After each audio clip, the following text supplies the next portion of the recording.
जय हिंद, नमस्कार दोस्तों। आप सभी का एक बार फिर स्वागत है। दोस्तों, पुरानी पेंशन योजना के लिए कर्मचारी लगातार प्रयासरत है। उनकी मांग है कि उनको पुरानी पेंशन योजना के तहत कवर किया जाए। इसी को लेकर 28 जून 2024 को उत्तर प्रदेश सरकार की ओर से एक आदेश जारी किया गया है, जिसे शासनादेश कह सकते हैं। ये आदेश सभी अपर मुख्य सचिव, प्रमुख सचिव, साथ ही साथ विभागाध्यक्ष और कार्यालयाध्यक्ष और मंडल के आयुक्त और जिला अधिकारियों को जारी कर दिया गया है। वित्त सामान्य अनुभाग 3 की ओर से ये आदेश जारी किया गया है, जिसका सब्जेक्ट यदि आप देखें तो इसमें लिखा है राष्ट्रीय पेंशन प्रणाली से आच्छादित राज्य सरकार के ऐसे सरकारी सेवक जिनका चयन ऐसे पद और रिक्तियों के सापेक्ष हुआ हो, जिसका विज्ञापन प्रदेश में नई परिभाषित अंशदायी पेंशन योजना यानी नेशनल पेंशन स्कीम लागू किए जाने संबंधी राज्य सरकार की अधिसूचना दिनांक 28 मार्च 2005 के पूर्व हो चुका हो, उनको राष्ट्रीय पेंशन प्रणाली के स्थान पर पुरानी पेंशन योजना से आच्छादित किए जाने के संबंध में विकल्प की व्यवस्था दी गई है। 28 मार्च 2005 को एनपीएस का नोटिफिकेशन आया था। उससे पहले उत्तर प्रदेश सरकार की ओर से उन सभी कर्मचारियों को ओपीएस के तहत कवर करने की यहाँ पे शासनादेश जारी किया है। और 28 मार्च 2005 को जब एनपीएस का नोटिफिकेशन आया तो उससे पहले जो भी कर्मचारी भर्ती हो चुके थे या उनकी भर्तियां होने वाली थी, उन सब को ओपीएस के तहत कवर करने के लिए विकल्प चुनने का मौका दिया गया है। दोस्तों, सर्कुलर काफ़ी लंबा है। मैं आपको यहाँ पे ब्रीफ में पूरा बताऊंगा किस प्रकार उत्तर प्रदेश के कर्मचारियों को बड़ा तोहफा देने जा रही है। पुरानी पेंशन चुनने का विकल्प 31 अक्टूबर तक 50,000 कर्मचारी होंगे लाभान्वित। 28 मार्च 2005 से पूर्व प्रकाशित विज्ञापन के आधार पर नौकरी पाने वालों को सुविधा।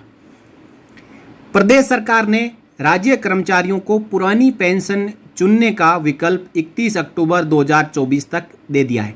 मंगलवार को कैबिनेट ने 28 मार्च 2005 से पहले प्रकाशित विज्ञापन के आधार पर सरकारी नौकरी पाने वालों को पुरानी पेंशन स्कीम का विकल्प चुनने के अवसर के प्रस्ताव को मंजूर कर लिया है।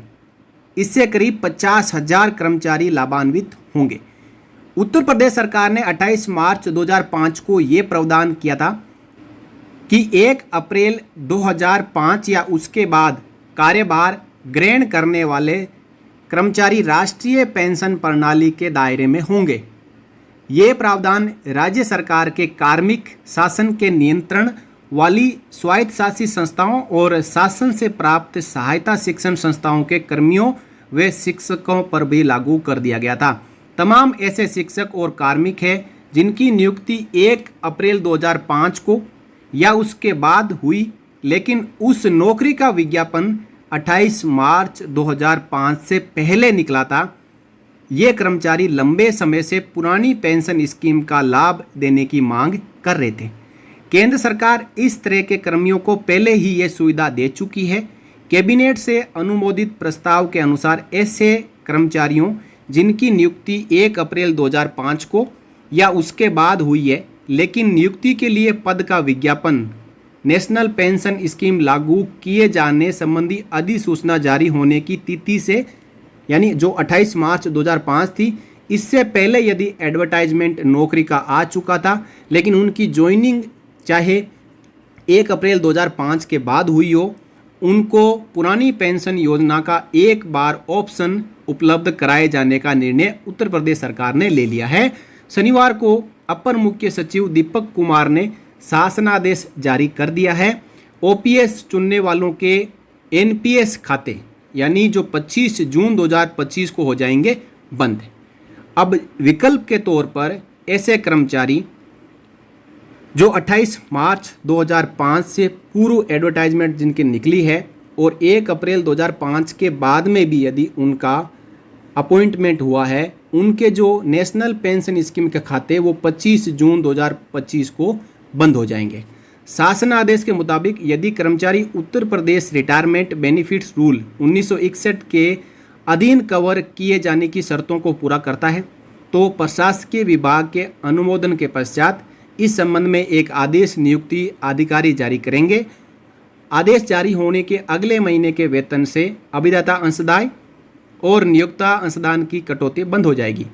जो कर्मचारी ओल्ड पेंशन स्कीम का विकल्प चुनेंगे उनके राष्ट्रीय पेंशन प्रणाली खाते 30 जून 2025 से बंद कर दिए जाएंगे। इन खातों में जमा कर्मचारियों का अंशदान उनके सामान्य भविष्य निधि खाते में जमा कर दिया जाएगा। इस खातों में जमा सरकारी अंशदान राजकोष में जमा कर दिया जाएगा। 31 अक्टूबर तक विकल्प का प्रयोग न करने वाले कर्मचारी एनपीएस के दायरे में ही आएंगे।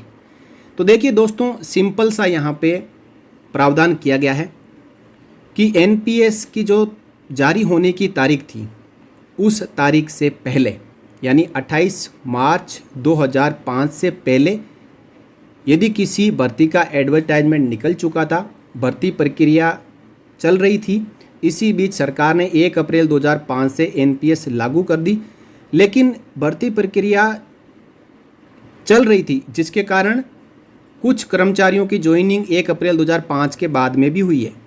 तो ऐसे सभी कर्मचारियों को अब ऑप्शन दिया गया है कि वो ये ऑप्शन चूज करें कि उनको एनपीएस के दायरे में ही रहना है या फिर ओपीएस के दायरे में आना है। यदि ओपीएस के दायरे में आना है तो 31 अक्टूबर 2024 तक का समय है, वो अपना ऑप्शन फॉर्म भर के अपने अपने विभाग में जमा कर दें। जो जमा नहीं करेंगे उनके लिए मान लिया जाएगा कि वो एनपीएस में ही रहना चाहते हैं। जो ओपीएस का फॉर्म भरेंगे तो उनके जो एनपीएस के खाते हैं वो 25 जून 2025 को बंद होंगे।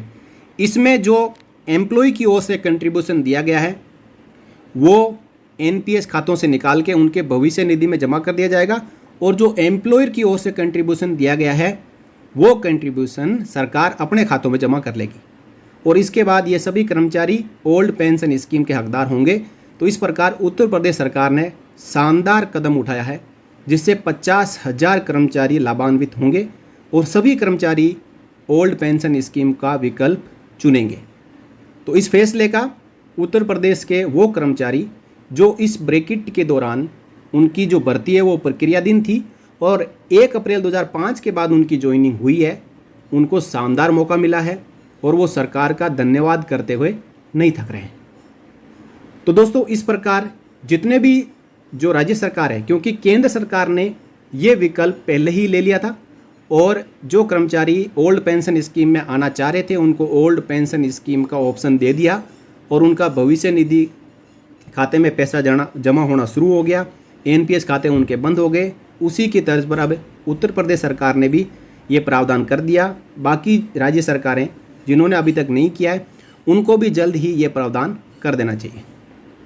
तो इस फैसले के बारे में आपकी क्या राय है, आप अपनी राय कमेंट बॉक्स के जरिए ज़रूर रखें और इस वीडियो को ज़्यादा से ज़्यादा शेयर करें। फिर मिलेंगे किसी नए वीडियो में नई जानकारी के साथ, तब तक के लिए जय हिंद, जय भारत, वंदे मातरम।